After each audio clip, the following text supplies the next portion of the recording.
감사합니다. 우리 하나님 말씀 살펴보시겠습니다. 고린도후서 4장 말씀입니다. 고린도후서 4장 7절에서 11절까지 제가 가진 성경으로 신약 289면 고린도후서 4장 7절에서 11절까지 한 절씩 교독하겠습니다. 우리가 이 보배를 질그릇에 가졌으니 이는 심히 큰 능력은 하나님께 있고 우리에게 있지 아니함을 알게 하려 함이라.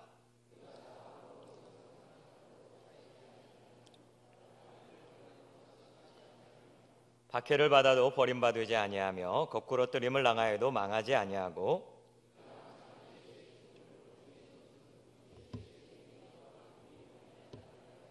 같이요.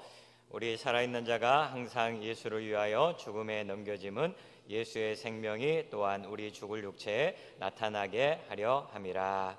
아멘. 2부 예배 오신 여러분 주님의 이름으로 환영하고 축복합니다. 우리 옆에 분들하고 한번 인사 나누겠습니다. 치매 걸리지 마십시오. 치매 걸리지 않는 특효약은 성경을 암송하는 것이다. 예, 감사합니다. 이제 얼마 있으면 이제 추석 명절이 다가오지 않습니까? 그래서 우리가 선물을 준비하기도 하고 또 선물을 받기도 하고 그렇습니다. 선물은 이렇게 두 가지로 나눠지는 것 같아요. 선물 그 자체 내용물하고 또 그것을 싸고 있는 포장, 이렇게 두 종류로 나눌 수 있는 것 같아요. 아주 값비싼 선물이면 어떻게 합니까? 그 포장도 거기에 걸맞게 아주 비싸고 고급스럽게 이렇게 포장을 합니다. 정말로 비싼 건데 신문지에 뚝뚝 말아가지고 이렇게 주는 경우는 없지 않습니까? 여자분들 화장품 쓰는 거 보면은 저는 참 놀랄 때가 가끔 있습니다. 그 화장품 그릇, 그 용기라고 하나요? 그걸 담고 있는 게 얼마나 그 예쁘고 아름다운지 무슨 예술 작품 같아요. 정말로 그게 더 비싼 것 같아요. 이 화장품 내용보다는 이 겉에 있는 이게 더 아름답고 멋지기 때문에 더 비싸지 않나 이렇게 생각을 해요. 과대 포장인 거죠. 예. 오늘은 약간 그거 비슷한 그러한 이야기가 나옵니다. 내용물과 포장, 내용물과 그것을 담고 있는 그릇에 대한 이야기가 나와요. 오늘 본문에 보면 바울은 자신을 질그릇이라고 말하고 있습니다. 질그릇, 뭘 가리킵니까? 흙으로 만든 그런 그릇이죠. 이 역사가 굉장히 길다고 그럽니다. 신석기 문물을 살펴보면은 빗살무늬톡이라는 게 있어요. 그만큼 이 진흙, 이 톡이라는 게 긴 역사를 가지고 있습니다. 한편에서는 그만큼 만들기가 쉽다는 얘기죠. 이제 바울 당시에도 여러 가지 그 그릇이 있었어요. 그런데 바울은 자기 자신을 가리켜서 나 금그릇도 아니고 은그릇도 아니고 또 녹그릇도 아니고 나는 톡이야, 나는 질그릇이야, 이렇게 이야기를 해요. 여러분, 질그릇 하면 뭐가 떠오릅니까? 질그릇은 어떤 특징을 가지고 있습니까? 질그릇이 뭐 화려하고 멋있지는 않잖아요. 투박하고 또 깨지기도 잘하고 그 볼품 없고 싸구려고 그런 게 질그릇 아니겠습니까? 이거 뭘 말하는 겁니까? 바울 자신이 개인적으로 봤을 때 인간적으로 뭐 그렇게 난 잘난 게 없는 사람입니다, 이런 뜻일까요? 사실 바울은 그 인간적으로 보면은 꽤 대단한 사람이었어요. 당대 누구나 가지고 싶어하던, 누구나 탐내고 있던 그 로마 시민권을 태어나면서부터 갖고 태어난 사람 아닙니까? 금수저 출신 아닙니까? 그리고 당대 그 최고의 히브리 학교라고 하는 가말리엘 문화에서 배웠어요. 그는 또 히브리 문화뿐만이 아니라 헬레니즘 문화까지 다 섭렵한 이 양쪽 문화를 두루두루 알고 있는 그런 사람이에요. 이런 사람이 나는 질그릇이다 했을 때, 나는 배운 것이 좀 부족해, 또는 가방끈이 좀 짧아, 나는 그 출신이 보잘것없어, 이런 의미라기보다는요, 인간이라고 하는 그 자체, 이 인간이라고 하는 바울 자체가 질그릇이다, 이런 뜻이 아닌가 싶어요. 아무리 좋은 명문대학을 나왔다 할지라도, 아무리 그 가문이 화려하다고 할지라도 상관없이 나는 질그릇이라는 거예요. 보잘것도 없고 깨지기도 잘하고 가치가 없는 그런 질그릇. 여러분은 언제 나는 좀 연약하다 이런 걸 느낍니까? 때가 되면은 또 밥을 먹어야 살잖아요. 또 때가 되면 잠을 자야 하잖아요. 때가 되면 먹기 싫은데 또 나이도 먹어야 하잖아요. 질병도 찾아오잖아요. 이런 거 보면은 참 내가 연약한 질그릇과 같다 이런 생각을 하게 됩니다. 그러면은 그 연약한 질그릇에 맞춘다고 하면 그 질그릇의 역할은 뭐면은 좋겠습니까? 아마 밥을 담는 밥그릇 정도? 아니면 국을 담는 국그릇 정도 되면은 될 것 같아요. 그런데 바울이 놀랍게도 나 국그릇 아니라는 거예요. 나 밥그릇도 아니라는 거예요. 놀랍게도 바울이 뭐라고 얘기하고 있냐면은 나는 보석상자다, 그렇게 이야기하고 있어요. 7절에 보니까 우리가 이 보배를 질그릇에 가졌으니 이는 심히 큰 능력은 하나님께 있고 우리에게 있지 아니함을 알게 하려 함이라. 연약한 질그릇 안에 뭐가 담겨져 있다고 그럽니까? 보배가 담겨져 있다는 거예요. 보물이 담겨져 있다는 거예요. 여러분이 밥그릇 안에 그 물방울, 그 다이아몬드가 담겨져 있다, 뭔가 어울리지 않잖아요. 화려한 뭐 그릇에 담겨져 있어야 할 것 같은데 그 밥그릇, 그 촌스러운 그 질그릇 안에 그 다이아몬드가 있다는 거예요. 여기서 질그릇은 바울 자신을 가리키는 거고요. 그러면은 여기서 말하고 있는 이 보물은 뭘 가리키는 것 같습니까? 이 보물은 그 7절 앞에 6절에 나와 있는 예수 그리스도의 얼굴에 있는 하나님의 영광을 아는 빛, 이것을 그 보물이라고 볼 수 있습니다. 바울은 질그릇인데 그 질그릇 안에 예수 그리스도의 얼굴에 있는 하나님의 영광을 아는 빛, 이것이 담겨져 있다는 거예요. 이거 조금 더 쉬운 말로 하면은 뭐냐면은 바로 예수 그리스도의 복음을 말합니다. 질그릇인데 깨지기 쉬운 내 안에 예수 그리스도의 생명의 복음이 들어와 있다는 거예요. 여러분, 복음을 보물이라고 한다면은 그러면 좀 더 멋진 그릇에, 좀 더 화려한 그릇에, 좀 더 튼튼하고 완벽한 그릇에 담겨져 있지 않고 왜 그 복음이라는 보물이 연약하고 그 볼품없는 질그릇에 이렇게 담겨져 있을까요? 왜 그 점도 없고 흠도 없는 천사를 통해서 하나님은 그 일을 하지 않으시고 인간을 통해서 그 복음을 전하게 하실까요? 답이 7절에 나와 있어요. 이는 심히 큰 능력은 하나님께 있고 우리에게 있지 아니함을 알게 하려 함이라. 능력이 누구에게 있다는 거예요? 하나님에게 있다는 거예요. 그와 동시에 우리에게는 있지 않다는 거예요. 왜 굳이 복음이라는 것을 이 바울이라고 하는 질그릇에 담았느냐? 질그릇은 아무것도 아니라는 거예요. 능력이 없다는 거예요. 오직 하나님께서 능력을 갖고 계신다는 거예요. 바울이 참 그 여러 교회를 개척하지 않습니까? 많은 그 사역에 있어서 성공하지 않습니까? 그러니까 사람들이 그 바울을 보면서 당신이야말로 위대한 그 사역자입니다, 위대한 선교사입니다, 이렇게 이제 칭찬을 해주면은 바울이 그 말을 듣고 무슨 말이에요? 나 질그릇인데? 아무것도 아니에요. 제가 아무 능력이 없어요. 무슨 말씀이세요? 당신이 이렇게 많은 교회를 세웠지 않습니까? 저는 그릇에 불과해요. 진짜 중요한 것은 이 그릇 안에 담겨져 있는 복음이라는 겁니다. 저는 금그릇도 아니고요, 은그릇도 아니에요. 내가 혹시나 금그릇이라면은 내가 기여한 게 뭐 조금이라도 있을지 모르지만은 저는 깨지기 쉬운 질그릇에 불과하다는 거예요. 그러니까 그 바울 자체를 보면은 아무런 일도 일어나지 않을 것 같아요. 복음이 전해지지 않을 것 같아요.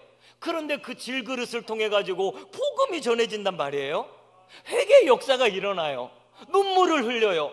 세례받겠다고 사람들이 일어서요. 교회가 이곳저곳에 막 세워지기 시작해요. 어떻게 이런 일이 가능하느냐? 그릇이 잘나고 그릇이 똑똑해서 그런 일이 일어나는 것이 아니고, 바울이 뛰어나고 바울이 설교를 잘해서가 아니고 바로 바울 안에 담겨져 있는 생명의 복음 때문에 일어난다는 거예요. 이게 바로 하나님의 방식이에요. 하나님은 과소포장을 하세요.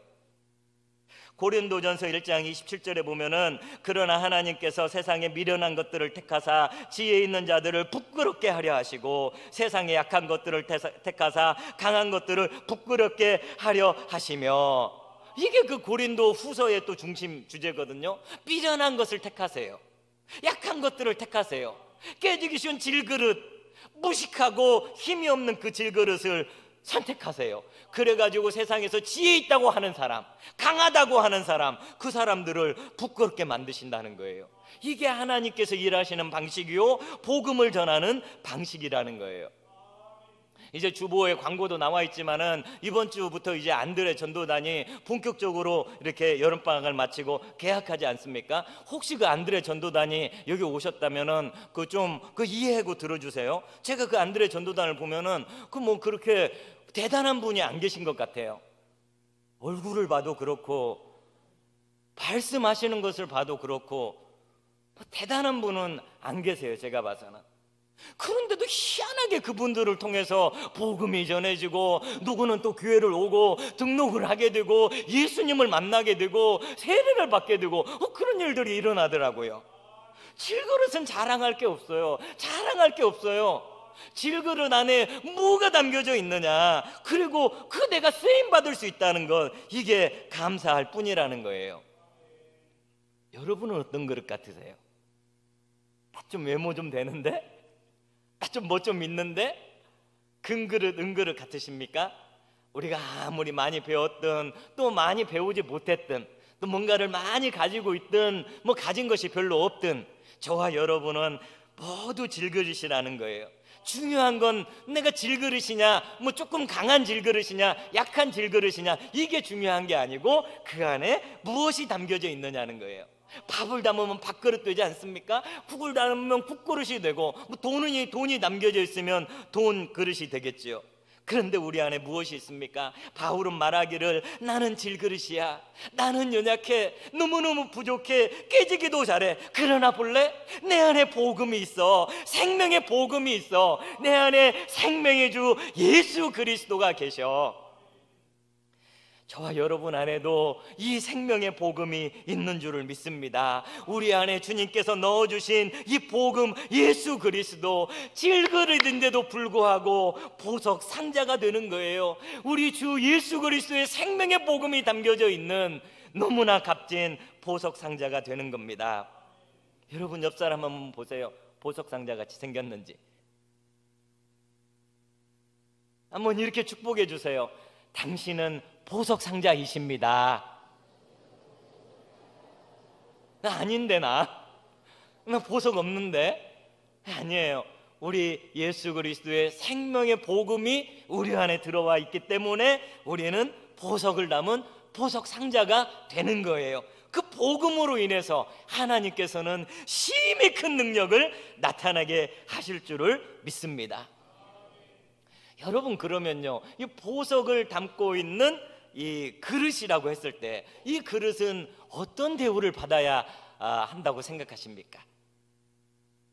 대단한 대우를 받지는 못한다고 할지라도 그래서 그래도 그 보석을 가지고 있기 때문에 어느 정도 그 대우받을 기대를 하지 않겠어요?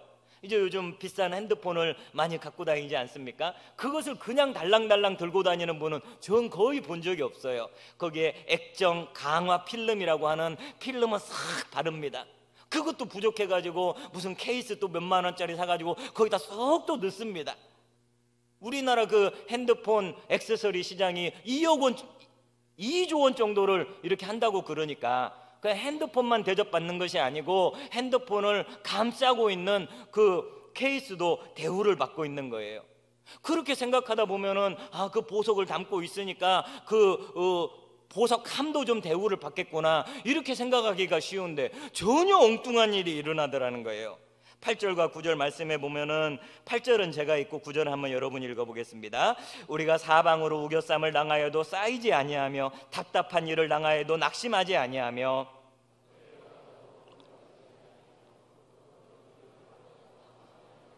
아멘. 이 보석을 담은 질그릇, 이 복음을 가지고 있는 사람이 어떤 대우를 받느냐? 이 좋은 대우를 받아야 마땅할 것 같잖아요. 그런데 어떤 대우를 받습니까? 사방으로 우겨쌈을 당한다는 거예요. 답답한 일을 당한다는 거예요. 박해를 받는다는 거예요. 거꾸로뜨림을 당한다는 거예요. 여기에 있는 단어들은 그 그리스 그 로마 시대에 그 검투사들 있잖아요. 글래디에이터, 이런 데서 벌어지고 있는 그 싸움에서 이미지를 가져왔다고 그래요. 그 단어 하나하나가 만만치가 않아요. 우겨 싼다, 그 모든 역경이 사방을 포위했다, 이런 뜻이고요. 답답한 일을 당한다, 도대체 무엇을 해야 할지 모르게 이 사면 초가에 휩싸여 있다, 이런 뜻이고요. 거꾸로뜨림을 당한다, 큰 질병이 들어서 쓰러지거나 정서적으로 너무너무 괴롭고 힘들어가지고 쓰러진 상태를 말해요. 검투사들은 데스매치였습니다. 데스매치. 죽을 때까지 싸우는 거예요, 한쪽이. 그러니까 지금 질그릇을 공격했다고 할 때에는 그냥 툭툭 건드려보고 그냥 가는 게 아니에요. 그 질그릇이 깨질 정도로, 박살낼 정도로 그런 일이 다가온다는 거예요. 질그릇 입장에서는 내가 이 보석을 담고 있는데 설사 내가 질그릇에서 금그릇으로 변화되지는 않는다고 할지라도 어느 정도는 그 대우를 받아야 하지 않느냐, 이렇게 생각하기가 쉬운데 대우가 웬 말이에요. 사방에서 그냥 그 질그릇을 깨뜨려 버리려고 달려든다는 거예요. 몇 장 넘어가서 고린도후서 11장에 보면 그 바울의 그 고난 목록이 나와 있습니다. 그들이 그리스도의 일꾼이냐 정신없는 말을 하거니와 나는 더욱 그러하도다. 내가 수고를 넘치도록 하고 옥에 갇히기도 더 많이 하고 매도 수없이 맞고 여러 번 죽을 뻔하였으니 유대인에게 40에서 하나 감한매를 5번 맞았으며 3번 태장으로 맞고 1번 돌로 맞고 3번 파선하고 일주야를 깊은 바다에서 지냈으며 여러 번 여행하면서 강의 유형과 강도의 유형과 동족의 유형과 이방인의 유형과 시내의 유형과 광야의 유형과 바다의 유형과 거짓 형제 중에 위험을 당하고 또 수고하며 애쓰고 여러 번 자지 못하고 줄이며 목마르고 여러 번 굶고 춥고 헐벗었노라. 여러분 중에요, 이 바울이 말한 것 가운데 나도 이것 좀 해봤는데, 나도 이것 좀 당해봤는데, 혹시 그런 거 있으세요? 여러 번 굶었노라, 이런 건 좀 경험해 본 분이 있을 것 같아요. 여러 번 내가 그 살을 빼기 위해서 여러 번 나도 굶었는데 바울도 여러 번 굶으셨네? 바울이 다이어트 하셨나? 여러분, 여기에 나온 걸 보면은요 정말로 그 목숨을 내놔야 하는 그런 고난이에요. 여러분, 이 보석을 담고 있는데 그 왜 고난이 찾아온 거예요?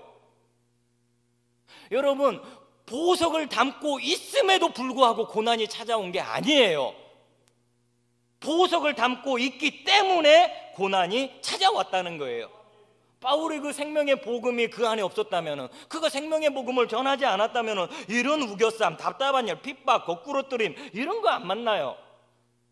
유명세를 떨치던 그 가말리엘 문화 출신의 당대의 백성의 선생이라고 불리는 그 바리새인 출신의 부자 집안에 똑똑하고 사내들인 공회의 준 회원으로서 떵떵거리면서 잘 살았을 거예요. 그러나 이 생명의 복음을 만나고 이 복음을 전하면서 이 바울이 그 고난의 길을 가는 거예요. 하나님은요 이 생명의 복음을 맡겨준 바울에게 이런 약속하지 않았어요. 네가 생명의 복음을 맡았으니까, 너 안에 그 보석이 있으니까 내가 너의 모든 고난을 내가 면제해 줄게, 내가 너의 모든 질병, 모든 고통 내가 막아줄게, 그러지 않았어요. 오히려 우리 주님께서는 의를 위하여 박해를 받아라, 그러면 복이 있을 것이다. 누구든지 나를 따라오려거든 자기를 부인하고 자기 십자가를 지고 나를 따르라, 이렇게 말씀하지 않았습니까? 진짜 그 말씀대로 바울에게 이루어진 거예요. 그런데 여러분, 바울이 이렇게 말하지 않아요. 내가 사방으로 우겨쌈을 당해서 망했습니다. 답답한 일을 당해서 속이 터져버렸습니다. 박해를 받아가지고 내가 미쳐버렸습니다. 거꾸로뜨림을 당해서 내가 쓰러져 버렸습니다. 바울이 이렇게 말하지 않고요, 뭐라고 말하고 있습니까? 사방으로 우겨쌈을 당하는데 제가 쌓이지 않았습니다. 답답한 일을 당해서 미칠 것 같았지만은 제가 낙심하지 않았습니다. 박해를 받았는데 버림받지 않았고 거꾸로뜨림을 당했는데도 망하지 않았습니다. 그 놀라운 반전이 일어나요. 어떻게 이게 가능합니까? 사방으로 우겨쌈을 당하면은 망하는 거 당연한 거 아니에요? 답답한 일을 당하면은 그냥 그 속이 터지는 거 아니에요? 근데 어떻게 이런 일이 가능했느냐? 바울은 자기가 당한 일을 예수 그리스도의 죽음과 연결시키고 있어요. 10절 말씀을 보세요. 같이 한번 읽어보겠습니다. 우리가 항상 예수의 죽음을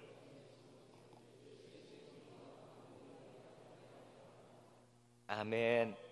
바울이요, 예수의 죽음을 자기 몸에 항상 짊어지고 다닌다는 거예요. 여기서 짊어진다는 건요, 그 관을 메고 갈 때 쓰는 그런 단어라는 거예요. 관을 메고 갈 때 내가 짊어진다 할 때 그때 쓰는 용어라는 거예요. 그러니까 예수의 죽음을 항상 그 자기 어깨 위에 관을 메고 가듯이 그렇게 지고 간다는 거예요. 바울이 당한 그 고난들, 사방으로 우겨쌈을 당하고 답답한 일을 당하고 박해를 받고 거꾸로뜨림을 당한 것, 그것을 바울은 뭐라고 해석을 하느냐? 예수님의 죽음을 짊어지고 간다, 이렇게 해석하고 있어요. 예수님의 십자가의 죽음에 자기가 동참하고 있다, 이렇게 보고 있어요. 갈라디아서 6장 17절에 보면은 이후로는 누구든지 나를 괴롭게 하지 말라, 내가 내 몸에 예수의 흔적을 지니고 있노라. 바울이 자기 몸에 예수님의 흔적을 가지고 있다는 거예요. 무슨 말이에요 이게? 이게 바울이 그 복음을 안에 가지고 있다가 복음을 전하다가 받은 고난들을 이야기하는 거예요. 복음을 전하다가 채찍을 맞으면은 그 채찍 자국이 몸에 남을 거 아닙니까? 돌을 맞으면은 이마가 깨지고 또 가슴이 멍이 들고 그럴 거 아닙니까? 그런 상처가 남아있고 흉터가 남아있는데 그 고난의 상처가 바로 예수님의 흔적이 되었다는 거예요. 바울의 우통을 벗어보면은 아마 조폭처럼 여기저기 그 찢어진 상처와 많은 그런 흔적들이 남아있을 거예요. 바울은 샤워를 할 때 그 자기 몸에 난 상처를 보면서, 거울을 볼 때 자기 얼굴에 있는 상처를 보면서 이것은 예수님의 흔적이야, 이건 십자가의 흔적이야, 이렇게 말했다는 거예요. 여러분, 그런데 바울이 그 고난을 견딜 수 있었던 이유를 이어서 이야기합니다. 한번 따라서 하겠습니다. 예수의 생명이 우리 몸에 나타나게 하려 함이라. 여러분, 그 예수의 흔적이라고 하는 그 바울의 몸에 난 상처가 하나 둘씩 몸에 새겨질 때마다, 고난이 닥쳐올 때마다 바울이 묵상한 게 있어요. 그건 뭐냐면 예수님의 생명이에요. 이 생명을 묵상해요. 바울은 이렇게 말하는 거예요. 내 몸에 예수님의 죽음의 흔적이 있고 그와 동시에 예수님의 생명이 함께한다고 말하는 거예요. 사방으로 우겨쌈을 당할 때가 있고 살 소망이 끊어지는 것 같은 그런 때가 있는데, 그것이 아무리 강력하다고 할지라도 예수님의 이 생명, 부활의 생명을 이길 수가 없다는 거예요. 그래서 바울이 그렇게 말하는 거예요. 사방으로 우겨쌈을 당해도 저는 쌓이지 않아요. 답답한 일을 당해도 내가 낙심하지 않아요. 박해를 받는데도 불구하고 버림받지 않고요, 거꾸로 뜨림을 당해도 제가 망하지 않아요. 왜 그러냐? 바울에게는 예수님의 부활의 생명이 있었어요. 부활을 그냥 먼 미래에 내가 죽고 그 다시 몸으로 살아나는 것, 이걸로만 본 것이 아니고요, 예수님의 부활의 생명을 오늘 이 자리로, 자기가 사역하고 있는 그 현장으로 끌어온 거예요. 부활의 생명을 오늘 살아가는 거예요. 부활의 생명이 오늘 내게 있는 거예요. 제 아내가 식사 기도할 때 이제 은하랑 같이 이렇게 기도를 하잖아요. 그러면은 이렇게 꼭 기도를 해요. 하나님, 맛있는 음식 주셔서 감사합니다. 이 음식을 먹고 키가 쑥쑥, 몸이 튼튼, 지혜가 쑥쑥 자라게 해주세요. 그 다음에 덧붙이는 한마디, 예수님의 생명으로 충만하게 해주세요. 저는 이 마지막에 제 아내가 붙이는 이 예수님의 생명으로 충만하게 해주세요, 그 아멘이 저절로 나와요. 예수님의 생명으로 충만하게 해주세요. 여러분, 무엇으로 충만하기 원합니까? 예수님의 생명으로 충만하기를 원해요. 예수님의 그 부활의 능력을 오늘날 여러분이 경험하기를 원해요. 그러면은 이렇게 사도 바울처럼 담대해질 수 있는 거예요.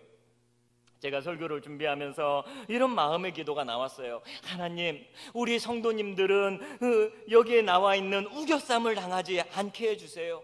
하나님, 우리 성도님들은 답답한 일, 거꾸로 뜨리는 일, 이런 거 당하지 않게 해주세요. 그런데 기도가 거기서 멈춰지지 않고요, 하나님, 우겨쌈 당할 수 있습니다. 답답한 일 당할 수 있습니다. 거꾸로 뜨림 당할 수 있습니다. 주님, 그 순간에 우리 성도님에게 이러한 믿음이 작동되게 해주세요. 그 일을 통해서, 그 아픔을 통해서 십자가를 경험하게 하시고 부활의 생명을 누리게 해주세요. 우리가 기도할 때, 하나님, 제 어깨에 진 짐이 너무 무겁습니다. 이 짐을 좀 벗겨주세요. 이 짐을 좀 가볍게 해주세요. 그런 기도도 우리에게 필요하겠습니다만, 하나님, 이 짐을 능히 내가 감당할 수 있는 튼튼한 어깨를 허락해 주시옵소서. 역경과 고난을 이길 수 있는 힘을 주시옵소서. 고난 앞에서 예수님의 십자가를 경험하게 하시고 부활의 생명의 능력을 맛보게 해 주시옵소서. 어떤 것도 우리를 망하게 할 수 없다는 거예요. 어떤 것도 우리를 굴복시킬 수가 없다는 겁니다. 매주 토요일에요, 그 2부 새벽 기도가 끝나면은 우리 장로님들이 한 자리에 모여서 같이 기도하는 시간이 있어요. 그동안에는 담임 목사님께서 쭉 인도해 주셨는데, 이제 9월부터는 저에게도 또 한 주씩 인도하고 이렇게 번갈아 가면서 하면 좋겠다고 그렇게 또 배려를 해 주셨어요. 그래서 장로님들이 이제 어제 모여서 같이 교회를 위해서, 또 서로를 위해서 중보기도 하고 주일 예배를 놓고 기도하고 이러는데, 이제 지금 마무리 기도를 할 때예요. 제가 연약하고 부족한 우리들을 사용해 주시니 감사합니다, 이렇게 기도를 하는데, 연약하고 거기까지 기도하니까 목이 탁 메이는 거예요. 그냥 그게 상투적인 표현으로 연약하고 이게 아니라 이게 막 그 피부로 막 와닿는 거예요. 우리가 여러 그 장로님들을 위해서 기도를 했거든요. 어떤 장로님은 이제 연세가 있으시고 몸을 움직이지 못해가지고 그분의 마음의 소원은 이 자리에 와서 예배를 드리는 거예요. 근데 몸을 움직이지 못해가지고 마음의 소원만 있을 뿐 이 자리에 오실 수가 없어요.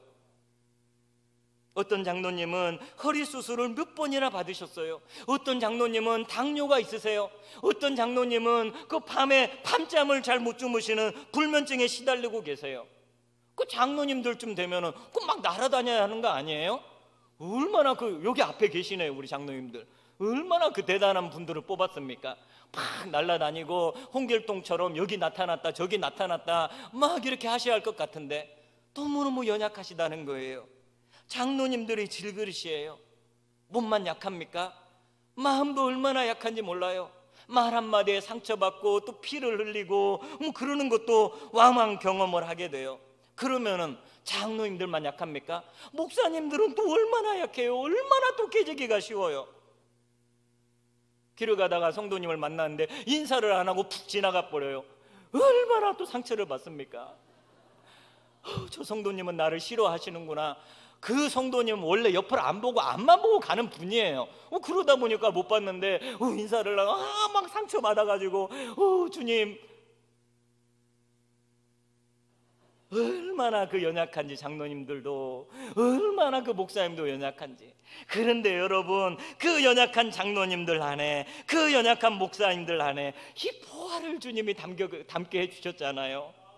주님이 담게 해주셨잖아요. 연약한 질그릇을 생각하면 어떻게 설교를 해요? 어떻게 위원장이라고 그렇게 성도들을 지도해가며 이끌어갈 수가 있어요? 너무너무 연약하고 부족한데, 그런데 너무 감사하게도 주님은 우리를 사용해 주신다는 거예요.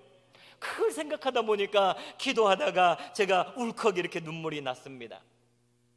그 레미제라블을 쓴 그 프랑스의 문호 빅토르 위고가 있지 않습니까? 그가 이런 이야기를 했어요. 나뭇가지 끝에 앉아서 노래하는 새를 보면서 이런 이야기를 합니다. 새가 나뭇가지가 흔들리는 것을 느끼면서도 노래할 수 있는 것은 자기에게 날개가 있다는 것을 알기 때문이다.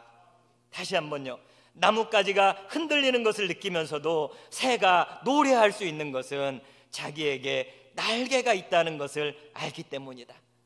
우리가요, 이 흔들리는 나뭇가지만 보면 어떻게 노래를 부릅니까? 금방 떨어질 것 같은데, 근데 흔들리는 나뭇가지를 보면서 한편에서는 자기에게 그 달려있는 그 나있는 날개를 보는 거예요. 질그릇에 불과해요. 그 정말 아무것도 아니에요.